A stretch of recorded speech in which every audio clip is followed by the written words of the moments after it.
2023 पर जुबानी जंग। पूर्व सांसद बोले कांग्रेस की हार तय, जीत हुई तो कटवा लेंगे कान। सांसद बोले पहले से कटी नाक अब कान। छत्तीसगढ़ में विधानसभा चुनाव के लिए अभी 2.5 साल का वक्त है।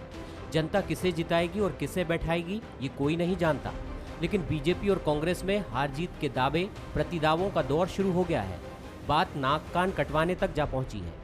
दरअसल बीजेपी के पूर्व सांसद दिनेश कश्यप ने यह दावा किया कि 2023 में कांग्रेस दोबारा चुनाव नहीं जीत पाएगी। इसके पीछे उनका तर्क है कि कांग्रेस सरकार जनता से किए वादों को पूरा नहीं कर पाई है। किसान, गरीब, युवा, सरकारी कर्मचारी सब ठगा सा महसूस कर रहे हैं, इसलिए कांग्रेस की हार निश्चित है। अगर कांग्रेस दोबारा सत्ता में लौटी तो वे अपने कान कटवा लेंगे। आज खाद बीज नहीं मिल रहा है ना, रसोईया का पैसा मिलेगा वो नहीं मिला, बेरोजगारी भत्ता देंगे वो नहीं हुआ, अनेकों गंगा जल लेके उन्होंने कसम खाया था, एक भी वादा पूरा हुआ कि आपको मालूम है कोई सा है? और ये कहते हैं कि हमारी सरकार आएगी। मैं आपको लिखित में दे सकता हूं, ये सरकार दोबारा आएगी तो मैं तो है ना अपना कान काट लूंगा। इस बयान पर बस्तर सांसद दीपक बैज ने भी तंज कसने में देर नहीं की। उन्होंने कहा बीजेपी वाले नाक तो पहले ही कटवा चुके हैं।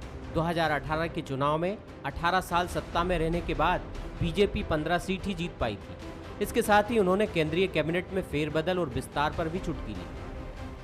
दिनेश कश्यप के बयान से मुझे लगता है कि भारतीय जनता पार्टी की बस्तर, छत्तीसगढ़ और केंद्र में पैर उखड़ चुकी है। उसकी बौखलाहट साफ नजर आ रही है। बस्तर की जनता, छत्तीसगढ़ की जनता, देश की जनता समझ चुकी है भारतीय जनता पार्टी आने वाले समय में नेस्त नाबूद होगी। ये सीधा सीधा दिनेश कश्यप की बयान से बौखलाहट नजर आ रही है। प्रदेश में चुनाव को अभी 2.5 साल बाकी है, लेकिन उससे पहले ही सरकार बनाने को लेकर चैलेंज शुरू हो गया है। दोनों ही दल के नेता 2023 को लेकर अपने अपने दावे करने लगे हैं। राज्य सरकार 2018 के वचन पत्र के वादों पर तेजी से आगे बढ़ रही है। वहीं बीजेपी केंद्र की योजनाओं को लेकर जनता के बीच जा रही है। इसका फायदा चुनाव में कितना और किसको मिलेगा अभी कह पाना मुश्किल है, लेकिन कांग्रेस अपना किला बचाने पूरी ताकत लगा रही है, तो बीजेपी बस्तर के रास्ते प्रदेश सरकार की चाबी तलाशने में जुट गई है। प्रशांत गजभिये, बंसल न्यूज, जगदलपुर।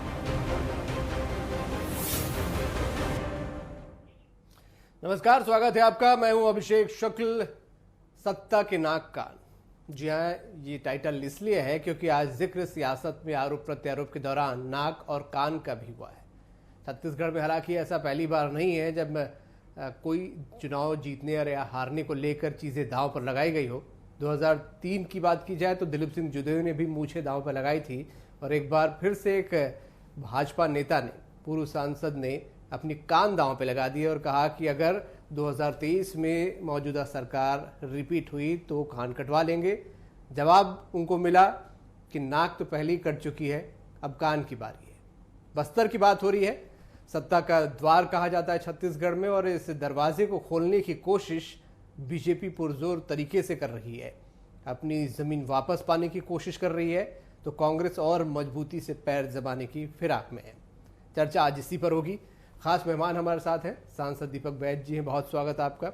रजनीश जी हैं, विधायक भाजपा, बहुत स्वागत आपका भी। और वरिष्ठ पत्रकार ये मुरली जी हमारे साथ, बहुत स्वागत मुरली जी आपका भी। रजनीश जी, लगातार आप लोग बस्तर में फोकस किए हुए हैं, आप लोगों की एक टीम भी घूम रही है, प्रभारी भी वहाँ गए, कार्यकर्ताओं से भी बातचीत हो रही है। 2023 में बस्तर को जरिए सत्ता पाने की वापसी की जो कवायद है, क्यों और कैसे सफल होगी, और ये कॉन्फिडेंस इतना क्यों कि कान तक दांव पे लगाने को तैयार है?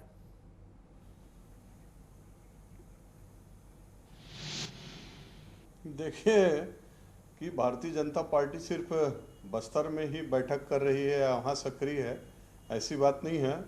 भारतीय जनता पार्टी हमेशा से एक संगठन का जो हमारा काम है, हम सिर्फ एक इलेक्शन के टूल नहीं है कि सिर्फ चुनाव लड़े, चुनाव हुआ उसके बाद भारतीय जनता पार्टी का संगठन का एक सतत क्रियाशील रहती है। सरकार है तब भी, सरकार नहीं है तब भी। और इस नाते पूरे देश में, पूरे छत्तीसगढ़ के बूथ स्तर पर हो, चाहे शक्ति केंद्र पर हो, मंडल में, जिला में, प्रदेश में, भारतीय जनता पार्टी की निश्चित रूप से संगठन की गतिविधियां क्रियाशील रहती है। और उसी के तारतम्य में हम बहुत सारे हमारे कार्यक्रम हैं। सिर्फ हम राजनीतिक कार्यक्रम नहीं करते, बल्कि सामाजिक सरोकार से संबंधित चाहे वो पर्यावरण के क्षेत्र में हो, चाहे जल संरक्षण हो, चाहे ऊर्जा के क्षेत्र में हो। इस प्रकार से तमाम प्रकार की गतिविधि भारतीय जनता पार्टी करती है और हम लोग अभी बृहद रूप से वृक्षारोपण है और जो पर्यावरण से संबंधित है, इस कार्यक्रम में माननीय हमारे जो संस्थापक हैं डॉक्टर श्यामा प्रसाद जी मुखर्जी, जिनका 23 जून को बलिदान हुआ था, 6 जुलाई जिनका जयंती था, उस कार्यक्रम में लगे हुए हैं। रही बात माननीय पूर्व सांसद जी ने जो बात कही है कि कांग्रेस यदि आई तो मैं अपना कान काट लूंगा, शायद ऐसा उन्होंने बयान दिया है, तो ये एक आक्रोश है। ये आक्रोश उनका दर्शाता है कि छत्तीसगढ़ में जो कांग्रेस की सरकार ने बड़ी बड़ी वादे करके 2.5 साल जो सत्ता में आए हुए हो गए हैं, अब ये बरसात के बाद इनकी 3 साल होने के बाद उल्टी गिनती प्रारंभ हो जाएगी। तो जितना वादा किए थे छत्तीसगढ़ में, जो तमाम चाहे श्रमिक हो, चाहे व्यापारी हो, चाहे किसान हो, चाहे नौकरी पेशा हो, हर वर्ग के लोग जो परेशान हैं, हताश हैं, तो इनका एक आक्रोश उस बात से झलकता है कि कांग्रेस निश्चित रूप से इस बार नहीं आएगी। ठीक, चलिए, ये आक्रोशित है आप लोग यहाँ पर। मैं दीपक बैज जी से भी सवाल कर लेता हूँ। दीपक जी, दिनेश कश्यप जी का बयान रजनीश जी बोल रहे हैं, वो आक्रोश है जो इस बयान के जरिए झलक रहा है। देखिए, मैं कल का मेरा बयान में भी मैंने कहा और आज भी कह रहा हूं कि दिनेश कश्यप के आक्रोश होने से सरकार नहीं बदलेगी, ना कि दिनेश कश्यप के सरकार बदलेगी बोलने सरकार नहीं बदलेगी। क्यों? क्योंकि जनता खुश है। भारतीय जनता पार्टी, उनके नेता तो आक्रोश है, बौखला गए हैं, क्योंकि 15 साल के बाद सत्ता चली गई, कुर्सी चली गई, 15 साल वीआईपी कल्चर में रहे, हवा में उड़ते रहे, हेलीकॉप्टर में उड़ते रहे, जमीन देखे कहाँ? अभी तक तो जमीन देखे ही नहीं है, बस्तर के गांव नहीं देखे हैं। तो ये लोग हवा मुड़ने वाले 15 साल बाद जनता उनको 15 सीट में लाएगी, उनको अंदाजा नहीं था। तो ये बौखलाहट है, इसलिए तो कह रहे हैं कि कांग्रेस की सरकार नहीं आएगी। अगर आएगी तो हम मतलब लिख के दे रहे नहीं आएगी, अगर आएगी तो हम लोग कान कटा लेंगे। हम लोग, भाई आपको कौन बोल रहे हैं कान काटने के लिए? हम तो नहीं बोल रहे हैं, लिख के देने के लिए हम नहीं बोल रहे हैं आपको। भाई आपकी क्या गति हुई है 15 साल में? 15 सीट पे आ गए, आपकी नाक तो वैसे ही कट गई।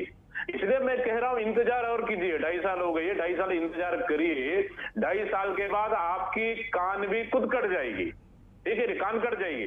और रही बात पहले मूंछों की, दांव तो लगाते देख ली हम लोग ने दिनेश से जुदेव साहब का, अभी तो इस दुनिया में नहीं, सम्मान हम करते हैं। वो तो मूंछों का दांव लगाए बेचारे, दांव तो लगा दिए, सरकार आई, लेकिन मूंछ का क्या हुआ आता पता नहीं है। दिलीप सिंह जुदेव जी का तो ठिकाना लगा दिए।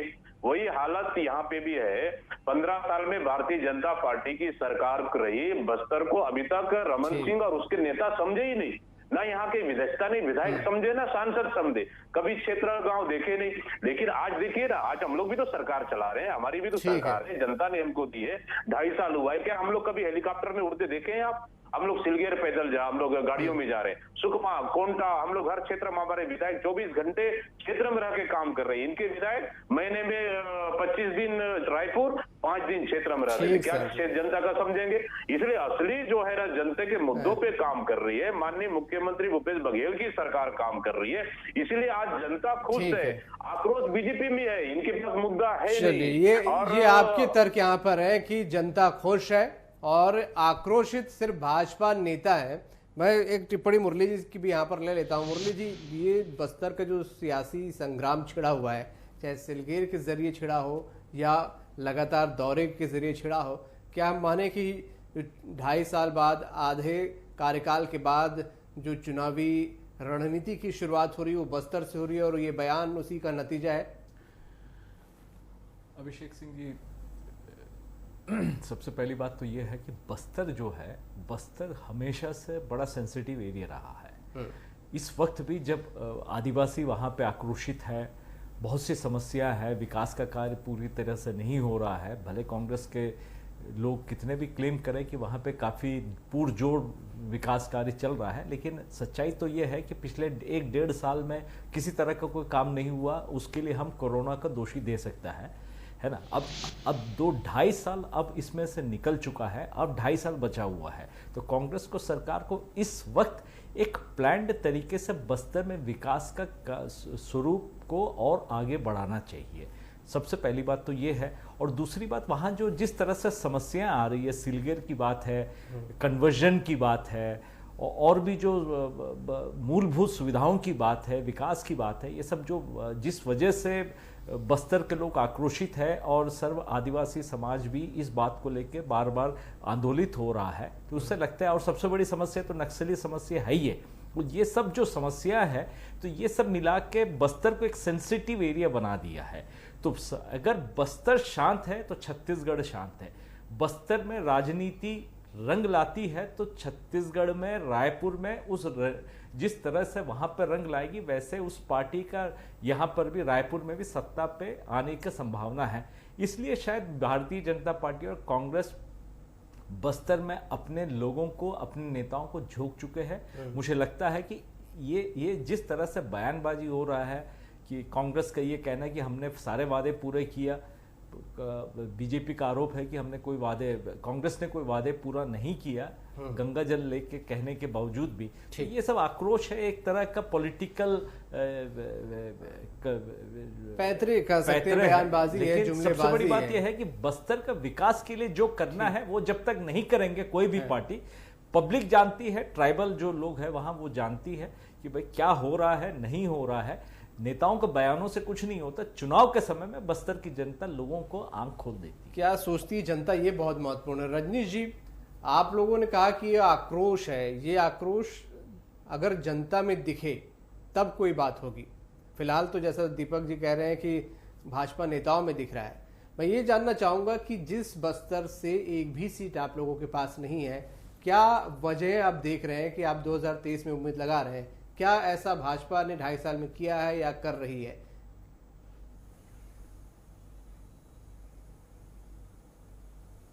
अभिषेक जी, 2000 में जब छत्तीसगढ़ बना और 2003 तक जब इनकी सरकार चली, तो हम बस्तर में कहाँ थे?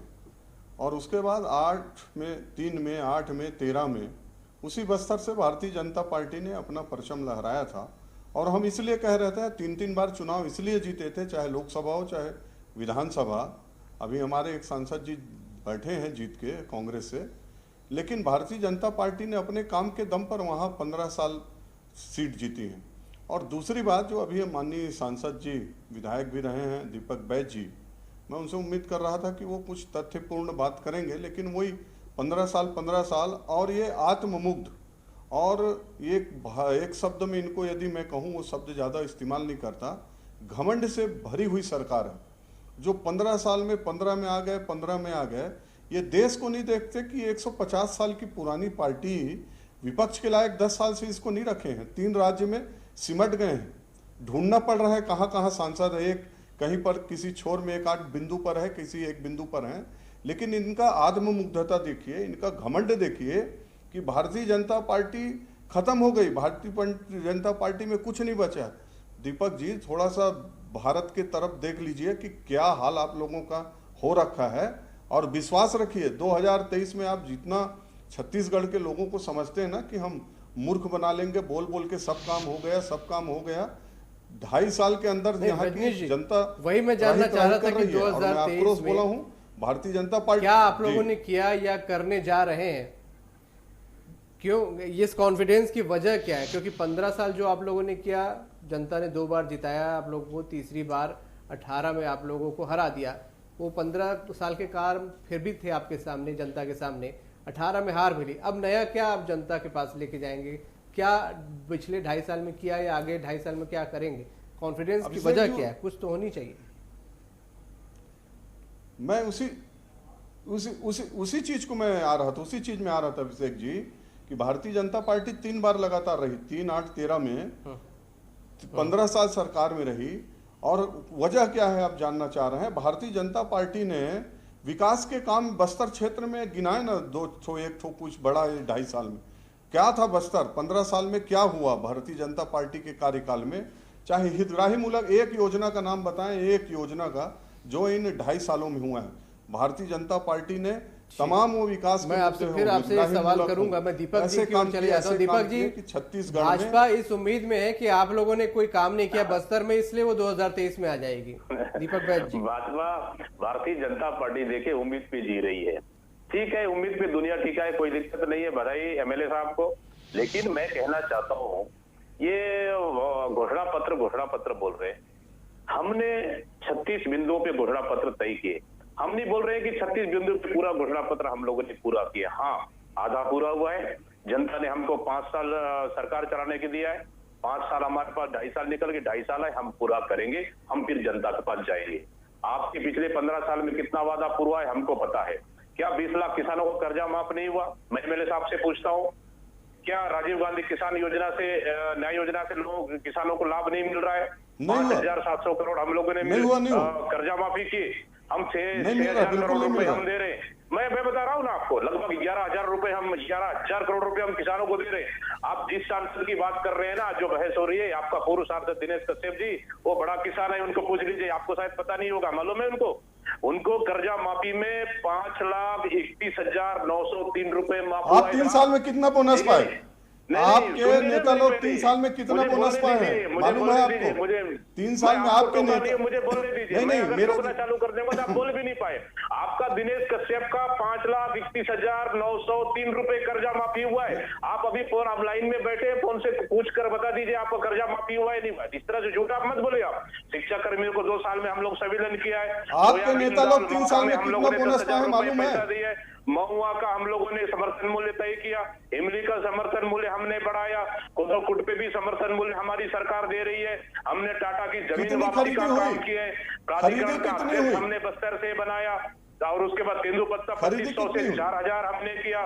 गोबर बेच के साहब, आप बोलते थे ना आपके प्रधानमंत्री हवाई चप्पल पहनने वाला हवाई जहाज में बैठेगा, कभी सोचे थे आप? गोबर मुख्यमंत्री भूपेश बघेल जी के सरकार में गोबर बेच के भी हवाई जहाज में बैठने वाला है। आप कभी कल्पना नहीं कर सकते इस चीज को। दंतेवाड़ा में आपको ले जाऊंगा, मैं अभी दंतेवाड़ा ले जाऊंगा। गारमेंट फैक्ट्री बनी है वहां, 2 फैक्ट्री बनी है और अभी कोंडागांव में बन रही है भाई साहब। उसमें 7-7 हजार, मतलब हम लोग सैकड़ों लोगों को रोजगार दिया। ये भूपेश बघेल की सरकार है। बस्तर में आपकी सरकार में पलायन बहुत ज्यादा मात्रा में थी, हमारी सरकार में पलायन रुकी है। क्यों? हम लोगों की व्यक्तिगत आय बढ़ाने का काम हमारी सरकार कर रही है। ये चीज आपको स्वीकार करना पड़ेगा। आपके पास मुद्दे नहीं है, आपके पास सत्य नहीं है। तर्क यहाँ पर दीपक जी दे रहे हैं, बहुत सारे काम गिना रहे हैं, काम कितने पूरे हुए नहीं हुए जनता वहां बेहतर तरीके से बता पाएगी। लेकिन बस्तर का जो जिक्र यहाँ पर कर रहे हैं, 30 दिन यहाँ बैठ के काम कर रहे हैं, जो आप बैठ के काम नहीं कर रहे हैं। अभिषेक जी, अभिषेक जी मैं ये कहना चाह रहा था जी, सांसद जी बता रहे हैं कि 18 काम हमने पूरा कर दिया। जी जी जी, ये अभी 18 काम बता रहे थे, आधे काम हमने पूरे कर दिए। अभी विधानसभा में इनके माननीय मुख्यमंत्री जी ने कहा हमने 11 काम पूर्ण किया है। वो तो विधानसभा का तो आप सुन लीजिए, अब आप सुन लीजिए माननीय दीपक बैज जी। नहीं इसी दीपक बैज जी, आप जाकर के पढ़ लीजिएगा मार्च की इसी 2021 के बजट सेशन में माननीय मुख्यमंत्री जी ने कितने घोषणा किया है। नहीं मैं बता रहा हूं ना, उसके बाद आप जाके देख के फिर करिएगा। दूसरी बात, आप गोबर की बात बोल रहे थे अभी। 5 लोगों का नाम बताइएगा जो गोबर बेच के हवाई जहाज चढ़वाए हैं और कितने लोग को रोजगार दिए हैं, कितने लोग को रोजगार दिए हैं, इसको आंकड़े से नाम से दीजिएगा। नहीं आपको पहले, अरे बस्तर क्या, मेरे पास सूची है दीपक जी तो नाम बता दीजिएगा। और वो क्या करते हैं, इसके पहले क्या करते थे, कितने मवेशी हैं बताइएगा ना। अभी विधानसभा में प्रश्न लगा है, पिछले समय भी लगा था, बताइएगा नाम उनका कि कौन ऐसा व्यक्ति है जिसने, गरीब व्यक्ति ने 3 लाख का गोबर। सुन लीजिए दीपक जी, 18 बिंदु अभी गिन के उसमें 5-7 नाम बता दीजिए। 5-7 काम जो पूरा किए हैं। 18 बोल रहे थे ना, अरे 5 काम नहीं गिना सकते। और आत्ममुग्ध आप लोग हो। भारतीय जनता पार्टी 15 साल की जो काम की है, और आप लोग जो 2.5 साल में बस्तर का जिक्र होता है, त्राही कर दिए पार्टियां इसके कारण हम वादे सब लोग करती हैं, काम गिनाती हैं, पर बस्तर का जो मूड बिल्कुल अलग ही नजर आता है। वहां के लोगों से जब भी बात की गई है, उनके लिए नक्सल समस्या से जो लगातार जूझ रहे हैं, उससे बड़ी ज्यादा समस्या कहीं उनके लिए रोजगार है, उनके लिए शिक्षा है, चिकित्सा है। ये अहम चीजें वहां पर है। क्या पार्टियां इन चीजों को पूरी कर पाएंगी? अगले चुनाव की ओर अगर हम देखते हैं, जनता क्या समीक्षा करेगी, किस तरीके से जजमेंट तय करेगी। जी, अभिषेक मैं मुरली जी से पूछ रहा था। मुरली जी, छत्तीसगढ़ बनने के बाद लगभग 20-21 साल हो गया है, लेकिन अभी भी बस्तर का जो जो जो फिजिकल और ज्योग्राफिकल स्टेटस है वैसे का वैसे ही है। विकास का कोई नामो निशान बहुत ज़्यादा नहीं है। भले भारतीय जनता पार्टी क्लेम करे कि हमने यहाँ पे बहुत कुछ विकास किया है, कांग्रेस के लोग ये क्लेम करें कि भाई हम वहाँ पे विकास का गंगा बहा देंगे, लेकिन अगर वहाँ पे जो आदिवासी है, जो वहाँ के जो जो इनहैबिटेंट्स है, अगर आप उनसे बात करें तो ये लगता है कि भाई ये सारे क्लेम्स जो पॉलिटिकल पार्टीज के हैं ये एक तरह का मिथ्या है। रायपुर में बैठ के या कहीं और बैठ के वो क्लेम करना कि हमने बस्तर में इस तरह का विकास लाया है, प्लान जरूर बनता है, पैसा भी जरूर दिया जाता है, लेकिन अगर आप ग्राउंड जीरो पर जाएंगे तो इस तरह का कोई विकास का कार्य आपको बहुत ज्यादा देखने को नहीं मिलेंगे। कुछ तो ये बिल्कुल भी ये मैं नहीं कहूंगा कि बिल्कुल कुछ काम नहीं हुआ है, काम जरूर हुआ है।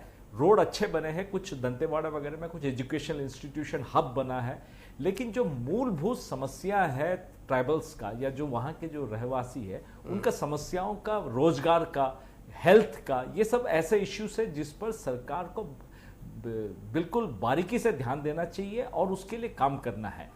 क्लेम करने से खाली नहीं होता, सरकार को चाहिए कि इसके लिए एक ब्लूप्रिंट बनाए, एक फुल प्रूफ प्लान बना के वहां पे विकास का गंगा बहाने का कार्य करे।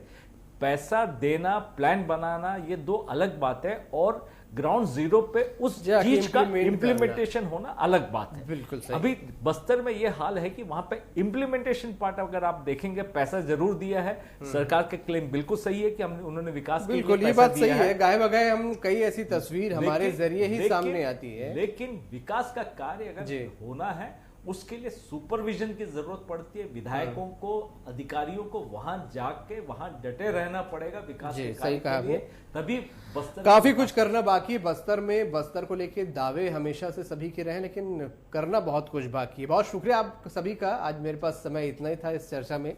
बहुत शुक्रिया आप सभी का शामिल होने के लिए।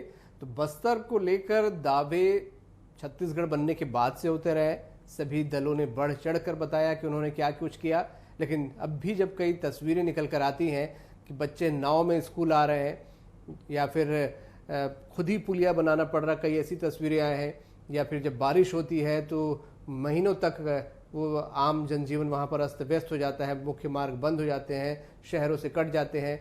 चिकित्सा अगर किसी को देनी है, किसी को अस्पताल ले जाना है तो ढो कर पहुँचाया जाता है। ये तस्वीरें बताती है कि अंतिम व्यक्ति तक जो विकास पहुँच जाना चाहिए था, पहुँचा नहीं। बहुत कुछ करना भी बाकी है। आज का मुद्दा में इतना ही। नमस्कार।